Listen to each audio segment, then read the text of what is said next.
ராஜஸ்தான் மாநிலம் ஜெய்ப்பூரில் குடும்ப சொத்து மற்றும் அரசு வேலைக்காக சட்டக்கல்லூரி மாணவி ஆயுஷி சர்மா தனது தாய் நீரஜ் சர்மாவை கூலிப்படை வைத்து கொலை செய்த சம்பவம் அரங்கேறியுள்ளது.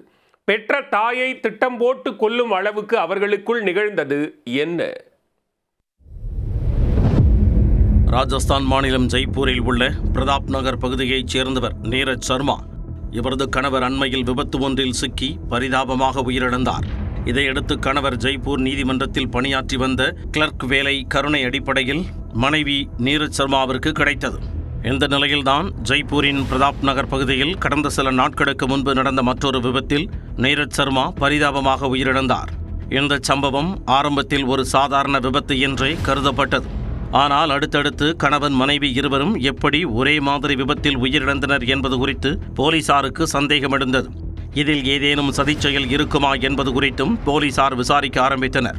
விபத்து நடந்த இடத்தில் பொருத்தப்பட்டிருந்த கண்காணிப்பு கேமரா பதிவுகளை சேகரித்து போலீசார் கள ஆய்வு செய்தனர். இதில் விபத்தை ஏற்படுத்திய கார் சுமார் 130 கிலோமீட்டர் வேகத்தில் வந்து மோதியதை கண்டுபிடித்தனர். கார் மோதிய வேகத்தில் நீரஜின் உடல் தூக்கி வீசப்பட்டு அவர் சம்பவ இடத்திலேயே உயிரிழந்தார். விபத்தை ஏற்படுத்திவிட்டு சென்ற அந்த ஸ்கார்பியோ காரை போலீசார் தற்பொழுது கண்டுபிடித்து பறிமுதல் செய்துள்ளனர். விபத்து நடந்த இடத்தில் காரின் டயர் பிரேக் அடித்ததற்கான எந்த அடையாளமும் இல்லை. இதனால் போலீசாரின் சந்தேகம் மேலும் அதிகரித்தது. இது தற்செயலான விபத்து அல்ல, திட்டமிட்ட கொலை என்பதை ஆதாரத்துடன் நிரூபிக்க இது போலீசாருக்கு உதவியது. தீவிர விசாரணையில் இந்த சம்பவத்தின் பின்னணியில் உள்ள திடுக்கிடும் சதிவேலை போலீசாருக்கு தெரிய வந்து அதிர்ச்சியடைந்தனர். இந்த விவகாரத்தில் ஆயுஷி சட்டக்கல்லூரி மாணவி சர்மா மற்றும் அவரது பெரியப்பா மகன் ஸ்வரூப் உட்பட 7 பேரை போலீசார் அடுத்தடுத்து கைது செய்தனர்.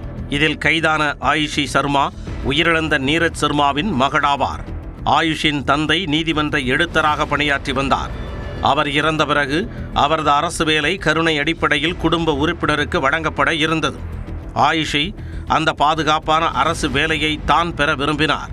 ஆனால் அவரது தாய் நீரஜ் குடும்பத்தை நடத்துவதற்காக அந்த பணியில் தானே சேர்ந்துள்ளார். இதனால் மகள் ஆயுஷின் ஆத்திரம் அதிகரித்திருக்கிறது. அது மட்டுமன்றி தாய்க்கும் மகளுக்கும் இடையே கடந்த 2 ஆண்டுகளாகவே சொத்து தகராறும் நீடித்து வந்துள்ளது. இந்த பிரச்சனைகள் எல்லாம் சரியாக வேண்டுமென்றால் தாயை தீர்த்து கட்டுவதுதான் ஒரே வழி என்கின்ற முடிவுக்கு வந்திருக்கிறார் ஆயுஷி. தாய் இறந்துவிட்டால் அரசு வேலையும் தனக்கு கிடைத்துவிடும், தனக்கு கிடைக்க வேண்டிய குடும்ப சொத்துக்களுக்கும் எந்த பிரச்சனையும் இன்றி தனக்கு வந்துவிடும் என நம்பியிருக்கிறார் ஆயுஷி. இந்த கொலையை அரங்கேற்ற தனது பெரியப்பா மகன் ஸ்வரூப்பின் உதவியை நாடியிருக்கிறார். மோகன் ஸ்வரூப்பிற்கு ஏற்கனவே நீரஜ் சர்மாவுடன் சொத்து தகராறு இருப்பதால் இந்த சூழலை பயன்படுத்திக் கொள்ள நினைத்துள்ளார். இதனால் இருவரும் கூட்டணி போட்டு கொலை திட்டத்தை தீட்டியுள்ளனர்.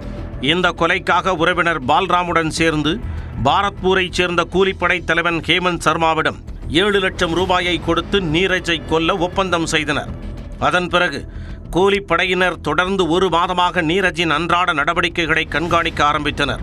அவர் வழக்கமாக செல்லும் பாதைகளை துல்லியமாக நோட்டமிட்டு அவர்கள் காரை ஏற்றி கொல்வது என்ற முடிவுக்கு வந்துள்ளனர். அதன்படி ஸ்கார்பியோ கார் ஒன்றை ஏற்பாடு செய்த அந்த கும்பல் அதில் அதிவேகமாக சென்று நீரஜ் மீது மோதி கொலை செய்தது விசாரணையில் தெரிய வந்தது.